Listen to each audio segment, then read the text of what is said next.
নমস্কার, টিভি9 বাংলায় আপনাদের সকলকে স্বাগত জানাই। আপনাদের সঙ্গে আমি মঞ্জিরা। শুরু করছি আজকের টিভি9 স্পেশাল। বৈশাখের শুরু থেকেই ছ্যাঁকা লাগছে গরমে।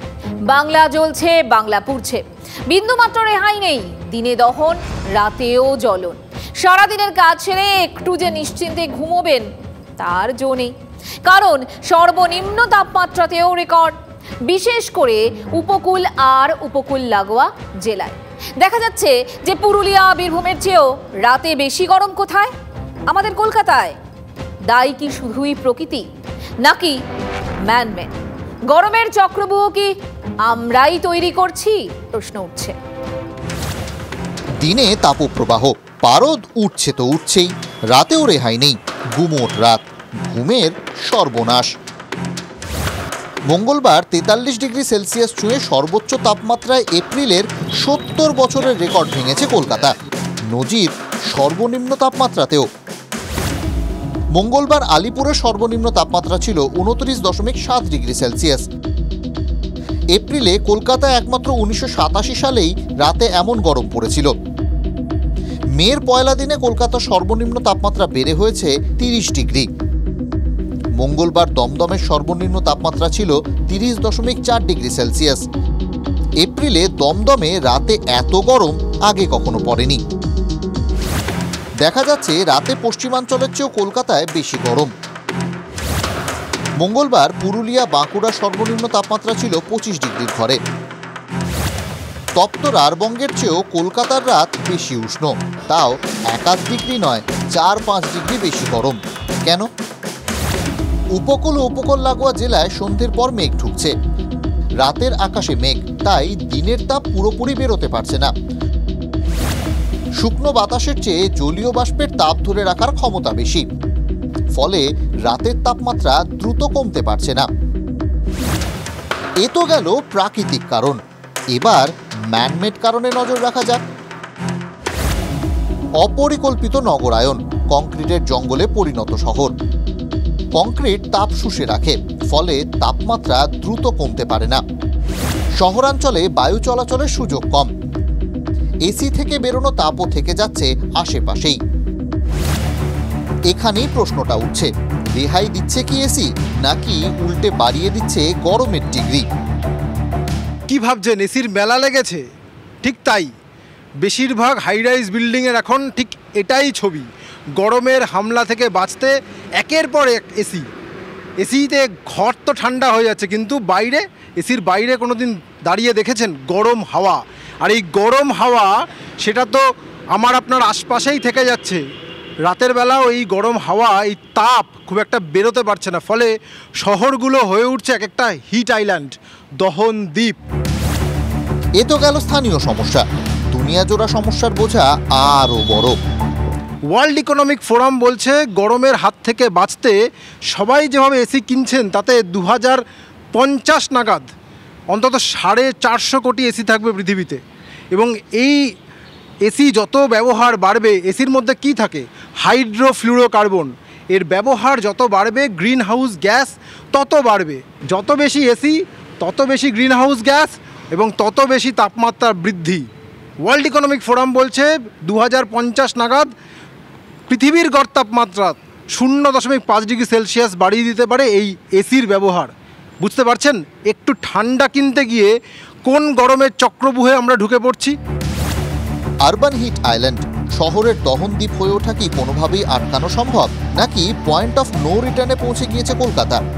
পয়েন্ট অফ নো রিটার্নে আমরা অবশ্যই যাইনি। আরবান ডিজাইন একটা ব্যাপার আছে, আরবান প্ল্যানিংয়ের মধ্যে আমাদের দেখতে হবে যে হিট যাতে যেমন আসছে সেটা বেরিয়ে চলে যায়।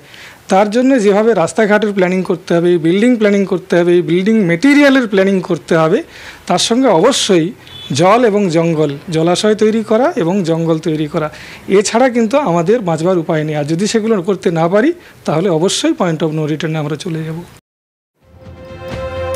আমার সহকর্মী কমলেশ ঠিক যে এসির কথা বলছিল, সেই এসির কুপ্রভাব কি শুধুমাত্র পরিবেশেই পড়ছে? আমাদের শরীরে কি পড়ছে না? বাইরে 43, ঘরে 16। প্রায় সারাদিনই এসি চলছে সব ঘরে। গরম ঠান্ডার এমন ফারাক কি শরীর সইতে পারবে? বিশেষত বাড়ির ছোটরা, ছোটদের আরামে রাখতে এসি লাগাচ্ছেন মা বাবারা, কিন্তু এতে ক্ষুধেদের আখেরে ক্ষতি হয়ে যাচ্ছে না তো? Air conditioner, short form AC, আগে একটা সময় ছিল যখন সমাজের উচ্চবিত্ত মানুষ বিলাসিতার জন্য ব্যবহার করতেন শীতাতপ নিয়ন্ত্রক যন্ত্র। সময় বদলেছে, এই বাংলায় এসি এখন আর বিলাসিতা নয়, বরং প্রয়োজনীয়তা। কলকাতা হোক বা রাজ্যের অন্য যে কোনো জেলা, ইলেকট্রনিক্সের দোকানে এখন একটা কারণেই ভিড় জমাচ্ছেন মানুষ, এসি চাই। অনেক কষ্টে টাকা জমিয়ে গরমের কষ্ট থেকে মুক্তি পেতে চায় জনতা। সত্যি এবারে এতটাই গরম যে মানে পারা যাচ্ছে না, এসি কুলার চাহক একটা না হলেই নয় আর কি, এরকম ব্যাপার হয়ে যাচ্ছে। প্রয়োজন হয়নি, এবারে ভীষণ গরম তো সেই জন্য লাগাচ্ছি। প্রচণ্ড গরম, আর এসিটা মোটামুটি সবার বাড়িতেই থাকা উচিত কমফোর্টেবলের জন্য। যা এখন অবস্থা তাতে এসি না হলে মানে 1 ঘন্টা কেন 5টা মিনিটও থাকা যাবে না।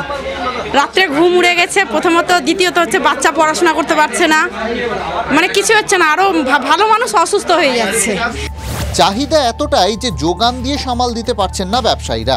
আর শুধু বিক্রি করলেই তো হলো না, আছে এসি ইনস্টল করার ঝক্কি। গরমের পাশাপাশি এসি বিক্রি করাও যেন এখন বিরাট ঝক্কি হয়ে দাঁড়িয়েছে ব্যবসায়ীদের কাছে। যেরকম গরম বাড়ছে 43-42 ডিগ্রি, যেটা কলকাতায় আই থিঙ্ক 85-এ একবার হয়েছিল, এসি একটা ভাইটাল পার্ট হয়ে যাচ্ছে। প্রত্যেকটা বাড়িতে আপনি একটা এসি পাবেনই। প্রতি বছর যা হয় তার মোটামুটি 15 টাইমস এসি বেড়ে গেছে স্যার। এই বছর এরকম এপ্রিল মাসে মোটামুটি 800,000 হলে এবছর আপনার মোটামুটি 2000-2200 কাছাকাছি চলে গেছে। এসির চাহিদা মানে বিভৎসভাবে চাহিদা, মানে কাস্টমারের যা ডিমান্ড আছে সেই পরিমাণ এসি সাপ্লাই নাই। আজকে এসি কিনলে মোটামুটি 3-4 দিন সময় লাগছে, সার্ভিস সেন্টার কাজ করতে পারছে না অত তাড়াতাড়ি করে, এত এসি বিক্রি হচ্ছে যেভাবে আর কি। তাপমাত্রা চড়ছে তরতর করে, বাড়ি ঠান্ডা হচ্ছে, অনেকেই এসি কিনছেন বাচ্চাদের বা বাড়ির বয়স্কদের একটু শান্তি দেওয়ার জন্য। কিন্তু ক্ষণিকের ঠান্ডা হাওয়া শরীরে আরো বিষ ঢুকিয়ে দিচ্ছে না তো? এই ধরুন আপনি গরম থেকে তেতে পুড়ে এলেন আর এসেই সোজা ঢুকে পড়লেন এসিতে, কিংবা সারা রাত এসিতে ঠান্ডা হয়ে সকালে আবার বেরিয়ে পড়লেন রোদে। বাইরে 40-45 আর ঘরের ভেতর 15-20। শরীর ব্যালেন্স করতে পারছে তো? আমরা যখন একটা পার্টিকুলার একটা টেম্পারেচারে থাকি তখন আমাদের বডির কুলিং সিস্টেমটা সেই অনুপাতে নিজেকে অ্যাডজাস্ট করে নেয়। আর বিশেষ করে দেখা যায় যারা খুব হাই এসি, চিল্ড এসি চালিয়ে রাখেন, তারপরে যখন রোদে বেরোন তাদের কিন্তু খুব অস্বস্তি একটা লাগে, একটা খুব সিক ফিলিং একটা লাগে, আর এটা করাটা ঠিক না। এসির যে জন্য যে শুষ্ক ঠান্ডা পরিবেশটা তৈরি হয় সেটা তাদের পক্ষে কিন্তু ক্ষতিকারক হয়। তাদের নাসাল ড্রাইনেস হয়, গলার মধ্যে ড্রাই হয়, নাক বন্ধ হয়ে আসে, কাশি বেড়ে যায়, হাঁচি বেড়ে যায়। পরিমিতি বোধ থাকাটা খুব জরুরি, আর সেটা না মানলে সত্যি বলতে কি এত এসির প্রয়োজনই হতো না যদি সময়ে কাল বৈশাখী আসতো, কিন্তু তার তো দেখাই পাওয়া যাচ্ছে না।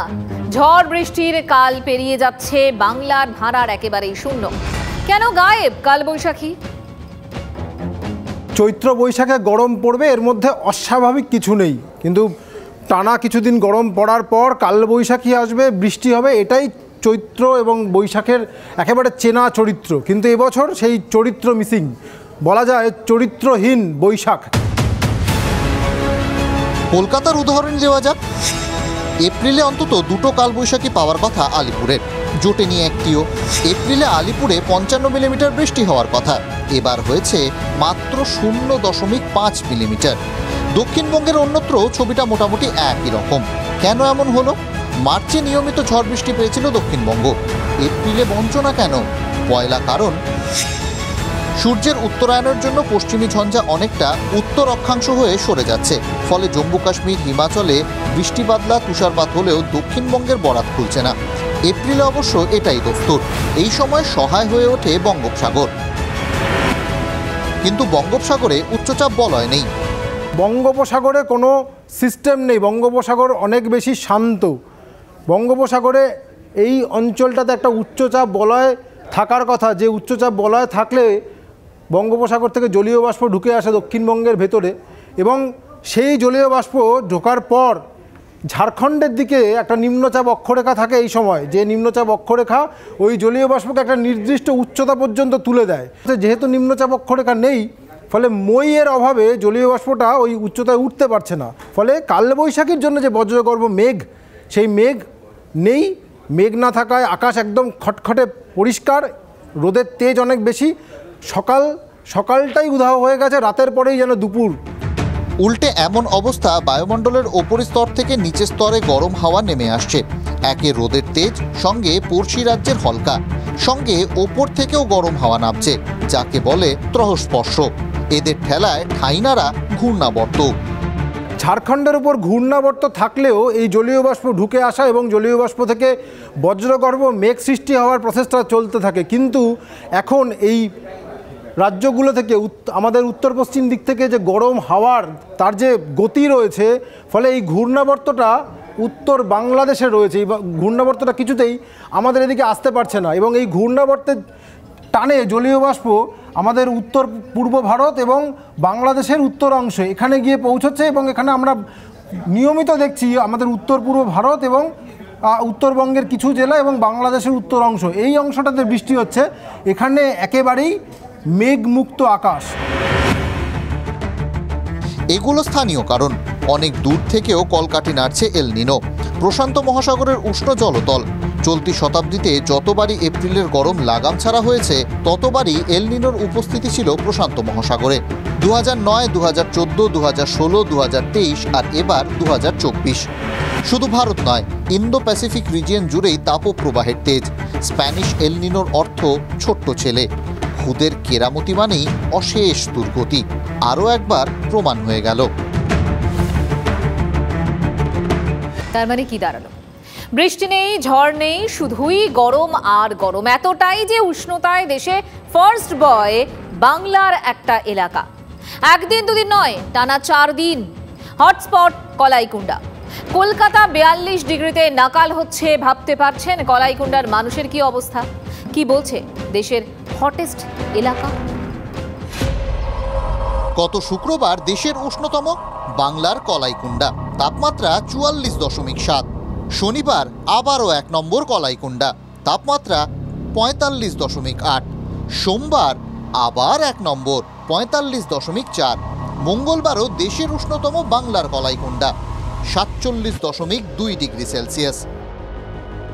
গত 4 দিনই দেশের শীর্ষে বাংলার কলাইকুণ্ডা। একেবারে আগুনের কুণ্ডে পরিণত হয়েছে পশ্চিম মেদিনীপুরের ছোট্ট জনপদ। এই অঞ্চলের পরিচিতি বায়ুসেনার ঘাঁটি হিসেবে। সেখানেই ঘাঁটি গেড়েছে গরম। সব রেকর্ড ভেঙে খান খান।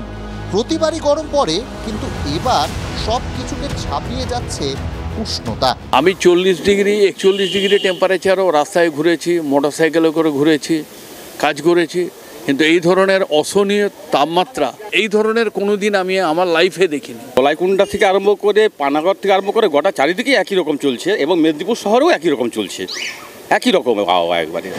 কলাইকুণ্ডা ঠিক পেছনেই জায়গা করে নিচ্ছে পানাগড়। শীতের সময় দার্জিলিংকে টেক্কা দেয় পূর্ব বর্ধমানের এই তল্লাট, আর গরমে এবার কলাইকুণ্ডাকে জোর টক্কর দিচ্ছে পানাগড়। মঙ্গলবার 45.6 ডিগ্রি সেলসিয়াসে পৌঁছে গিয়েছিল পানাগড়ের পারদ। 50 হবে, এবারে 50 হলে আর ঘর থেকে বেরোনো যাবে না। বৃষ্টি চাইছি, বৃষ্টি ভগবানের কাছে প্রার্থনা করছি যেন বৃষ্টি হয়। খুবই কষ্ট, কিন্তু আমাদেরকে বেরোতেই হবে, আমরা খেটে খাওয়া মানুষ। এই গরম আর কখনো দেখিনি এরকম। আগে তো বৃষ্টি হতো মাঝে মাঝে, হ্যাঁ, ঝড় ঝাপটা, এবছর তো কিছুই নেই সেরকম। বাংলার দুটি এলাকা দেশের মধ্যে সেরা হওয়ার লড়াই চালাচ্ছে, কিন্তু কি অদ্ভুত, জনতা চাইছে না ফার্স্ট হতে। এমন তকমা কেই বা চায় বলুন? সবার প্রার্থনা দহনে জল ঢালুক বৃষ্টি।